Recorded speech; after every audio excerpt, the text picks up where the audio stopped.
If you're a Dallas homeowner asking, should we list now or should we wait? I want to take the pressure off immediately. This is not a question that headlines can answer for you, because the market is not one thing. Dallas is a patchwork of micro markets, and your decision depends on your timeline, your next move, and what your home will actually net, not what you hope it nets. So today we're going to give you a no-hype framework you can use to make the decision with confidence, even if the internet is screaming 10 different opinions. And the reason this question matters is because the cost of being wrong is real. If you list too early, you may feel like you left money on the table or you created stress you didn't need. If you wait too long, you may miss the best buyer window for your specific neighborhood. Or you may get hit by a combination of rising competition, higher concessions, or changes to your next home plan.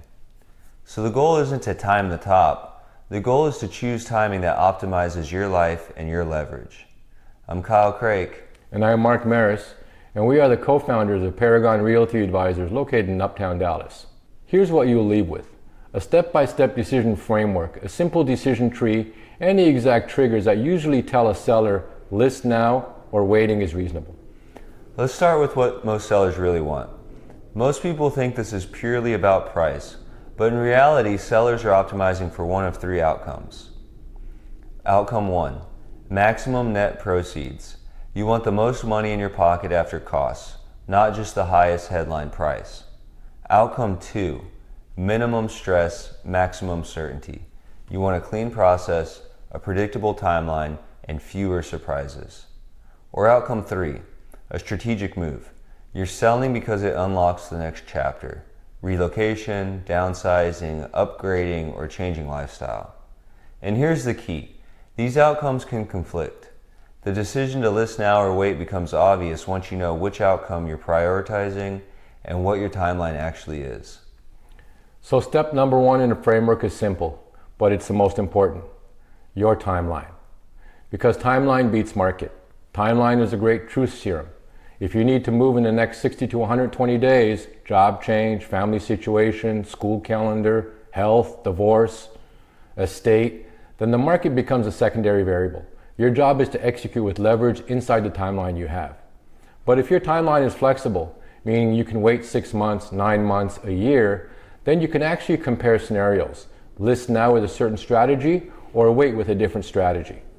Here's the mistake. Sellers often think that they're flexible, but emotionally they're not. They feel the stress of uncertainty and they want the decision behind them. If that's you, it's okay, just be honest.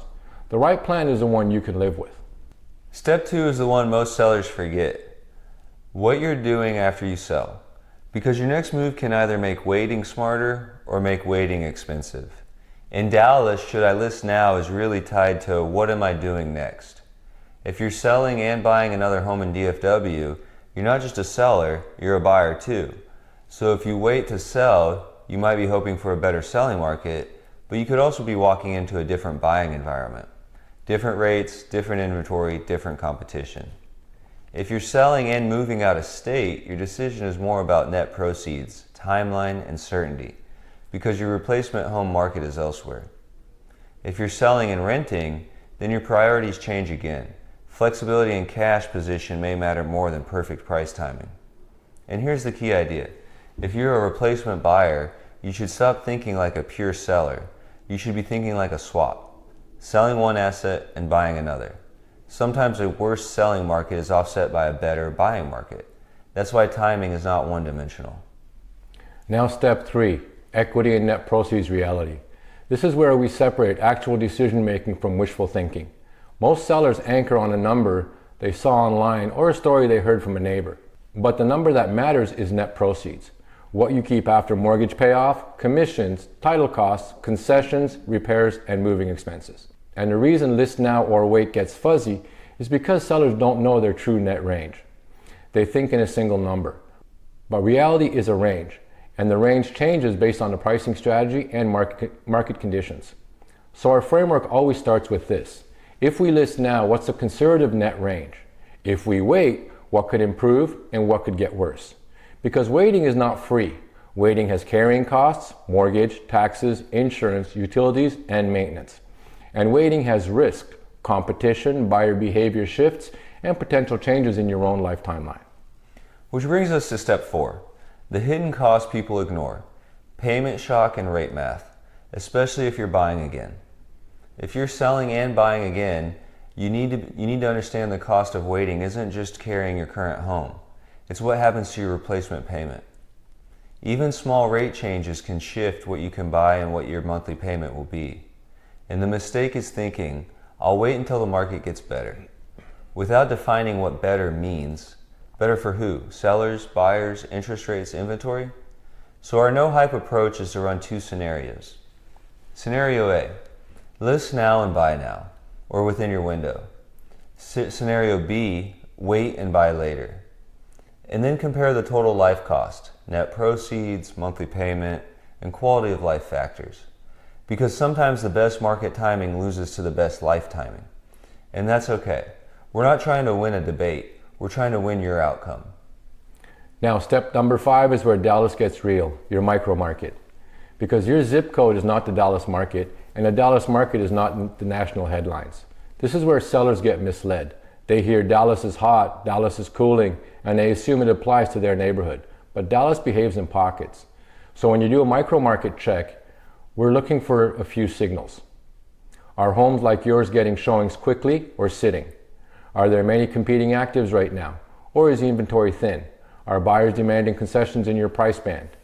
Are price reductions common in your neighborhood or rare? Are pendings happening close to the list price or meaningfully below? You don't need perfect statistics to understand the direction. The competition set tells a story. If your neighborhood has tight inventory and strong pendings, waiting might not help you. If your neighborhood is flooded with similar listings and reductions, waiting or repositioning might be the smarter move.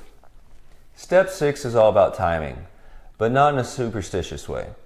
Seasonality matters less than people think, but it still matters in specific scenarios. Dallas has seasonal patterns. Spring can bring more buyers, summer has family moves, fall can be active, holidays can be slow. But here's the truth. Strategy beats seasonality in most cases. Seasonality matters most when your buyer pool is tied to school calendars, family-driven moves, or when you're in a price band where buyers are extremely payment sensitive and inventory changes quickly. But the biggest seasonality mistake is waiting for the perfect month, while your competition improves and your home stays the same. If you wait 3 months but the market adds 10 competing listings, you didn't gain timing, you gained competition. So yes, timing can matter, but only when it's paired with a plan to win your specific competition set. Which leads to step number 7, prep time and the first 10 days plan, because listing without readiness is worse than waiting with intention. A big reason sellers wait is because they're not ready. Sometimes that's wise. If you need 2 or 3 weeks to clean up your presentation, handle key repairs, improve photography conditions, and stage appropriately, that prep can pay off for itself. But waiting only helps if you use that time to increase competitiveness. Otherwise, you're just delaying. We think in terms of a launch plan. Your first 7 to 10 days are your best buyer attention window. So your pricing photos, showing access, and readiness need to be aligned to win that window. If you can't launch strong, you risk a stale listing. And a stale listing forces price cuts and concessions. That's why we'd rather delay a couple of weeks for a proper launch than rush out almost ready. But we don't want indefinite waiting without a plan. All right, here's the decision tree, no hype. You should strongly consider listing now if 1. Your timeline is inside 60 to 120 days, or you're emotionally ready and want certainty. 2. Your micro market shows limited competition and strong pendings in your band. 3. You're prepared to launch properly, photos, access condition, and win the first 10 days. 4. Your next move is clear and you've run the swap math if you're buying again. Waiting can be reasonable if 1. Your timeline is flexible and your next move is uncertain. 2. Your home needs meaningful prep that will genuinely increase competitiveness, not cosmetic perfectionism. 3. Your micro market is saturated right now and you'll likely be one of the many unless you reposition by price or presentation. 4. You expect a life change in the near term that materially improves your decision. Job, clarity, school decision, family timeline. And here's the most important line. Waiting is only smart if it has a purpose. If you can't name the purpose, you're not waiting strategically. You're avoiding the decision. Before we wrap, let's answer the questions we get every time we talk about selling timing in Dallas. Firstly, what if prices go up after I sell? They might, but you'll also be buying in that same environment if you're staying local. Number two, should I wait for lower interest rates? Maybe, but define what rate would change your decision and what you'll do if rates don't move. Three, is spring always best? Not always. A strong launch in the right micro market beats a weak launch in a peak season. Four, what's the biggest sign I'm overpriced? Low showings early. If the buyers aren't touring, they aren't negotiating. And number five, what's one thing I can do this week? Get a net sheet and a competition set review. Decisions get easy when the numbers get real. Navigating these complex financial decisions is exactly what we specialize in. The frameworks we discussed today aren't just theories.